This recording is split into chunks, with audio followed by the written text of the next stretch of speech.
You've spent months training, swimming, biking, running, doing everything else it is to help you prepare for the race. The last thing you want is a bad transition 1, which we talked about in the last video. I'll put a link to the upper right. The second to last thing you don't want is a bad transition 2, which we're talking about today. So I've got 3 tips to help you transition faster and have a better overall race experience when you're going from bike to run.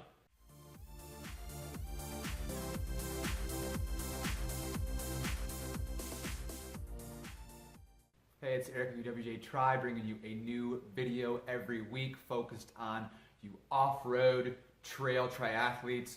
But when we're talking about transition 2, this could apply to triathletes, duathletes, anybody transitioning from bike to run. You've got so many things to think about in preparing for your race. Transition 2 is oftentimes overlooked. So there's a few simple fixes to a couple common mistakes that will have you not only feeling better when you get out there on that run, but you'll have your family members ask you how you got through transition so fast.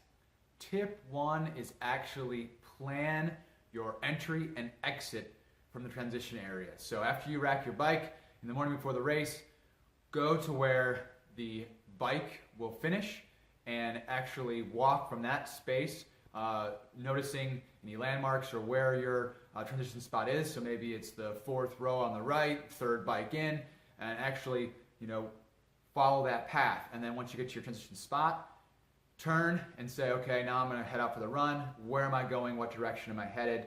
How far is it away? And literally walk that space.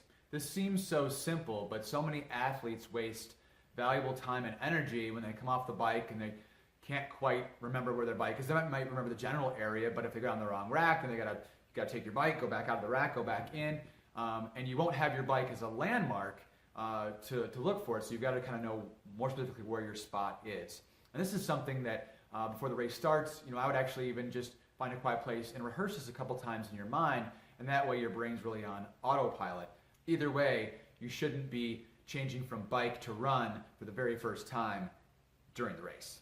Tip 2 is actually when you're on the bike with a few minutes to go, let's just say approximately a mile, start shifting into an easier gear and stop mashing the pedals and get into a higher cadence that's going to mimic more of a run.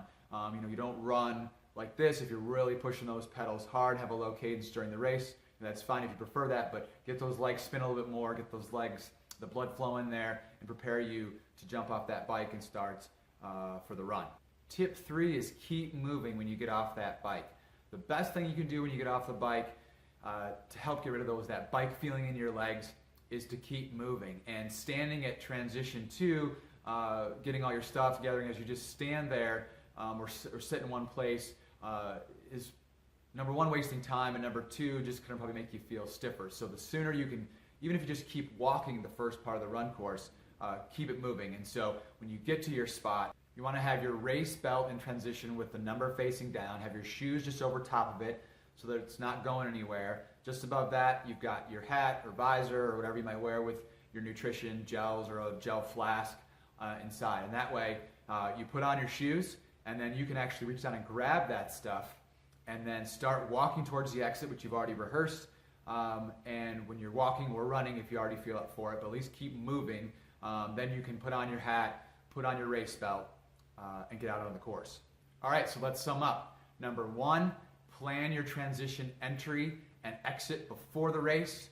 Number 2, prepare those legs by switching into an easier gear a few minutes before you finish the bike. And number 3, keep moving through transition 2, putting on your hat, race belt, whatever it may be, as you keep walking. And so those 3 things in unison will help keep your mind focused on the race and your muscles physically more prepared to get to that finish line.